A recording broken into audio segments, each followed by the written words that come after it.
My name is Mary Mungai. I'm a nurse anesthetist here in Kijabe Hospital in Kenya. We started simulation here in Kijabe back in 2015. I trained basic simulation skills in Vanderbilt University in USA, and I brought back that knowledge and experience here in Kenya. Here in Kijabe, as soon as we got trained and we got the equipment, we started actively training. We started with our anesthesia students because we have an anesthesia school whereby we teach nurses how to do anesthesia, and even developed a syllabus that incorporated in our curriculum whereby they have to do 40 hours in their training of 1.5 years. So we have divided it into 3 sections whereby they have the basic, they have the middle, and they have the advanced, whereby we bring them into simulation. In the advanced stage, they have to do real scenarios, and we have to see the gaps that they have so that they can work on them.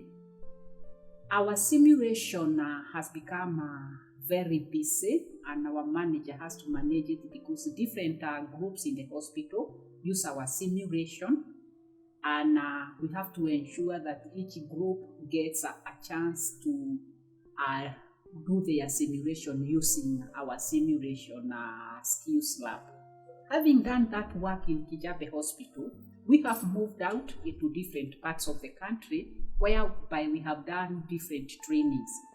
There is one training that we have done a lot in most of the regions in Kenya that we call MOST.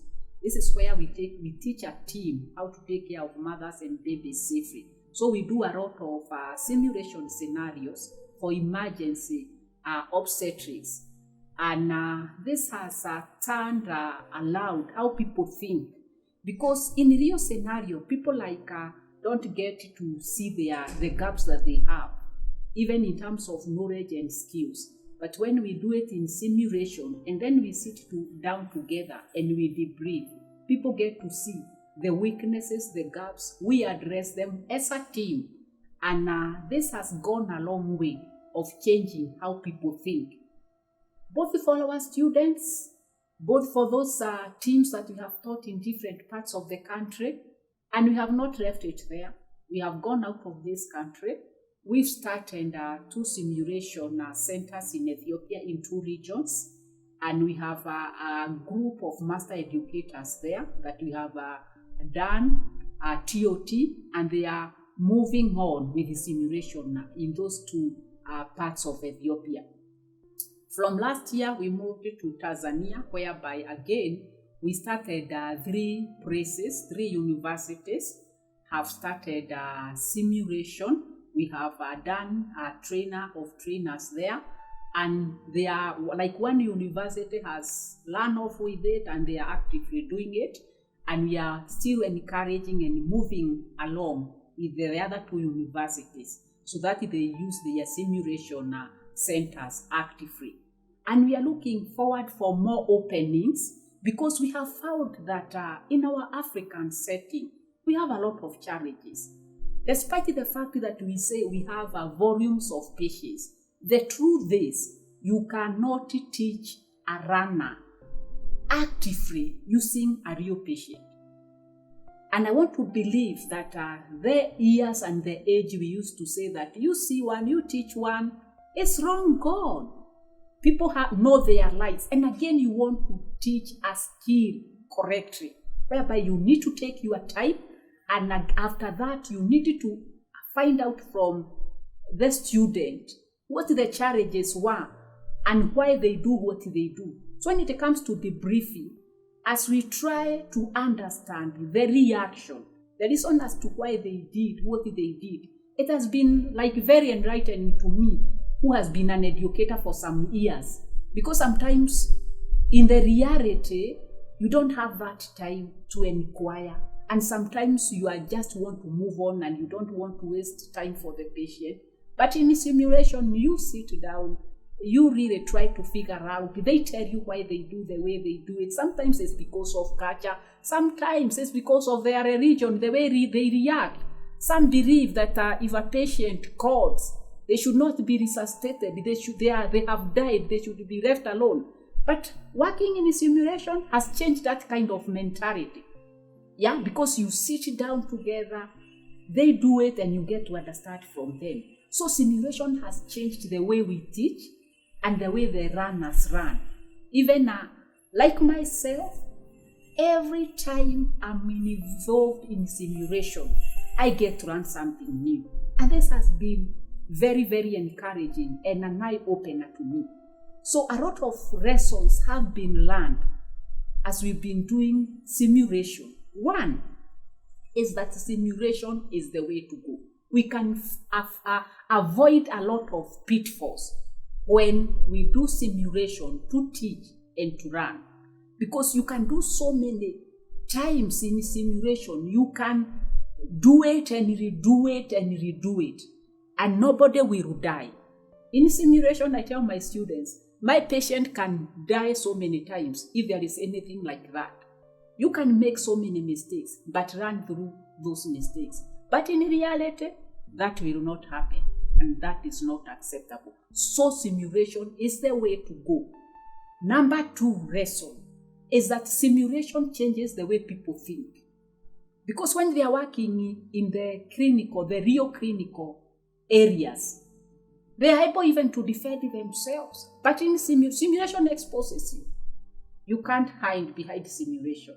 When you are exposed, and then during the debrief, you are given a chance to say the reason as to why you are doing whatever you are doing, or what was going, your thought process.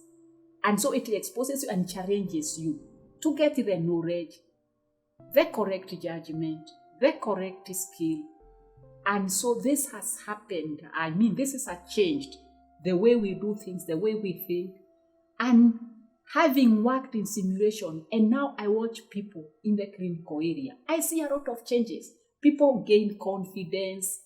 People are able to express themselves in the right way. Communication has really improved.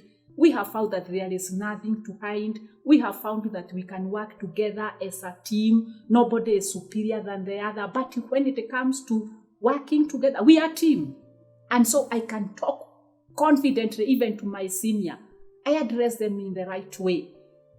It has also taught us how to use like the checklist and everything else. And this has gone a long way.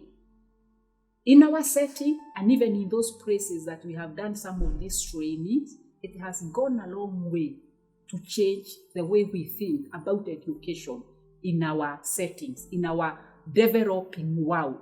And so I confidently feel if simulation can develop in our setting, in our environments, this will really help us. Do we have challenges? Yes, a lot of them. Why?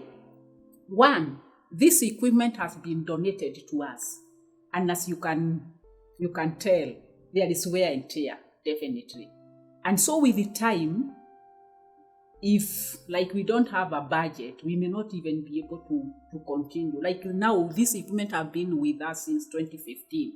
And as I've mentioned that we've been moving from one region to another, definitely there has been a lot of challenges. Something breaks down because we've traveled for a long distance along bad roads.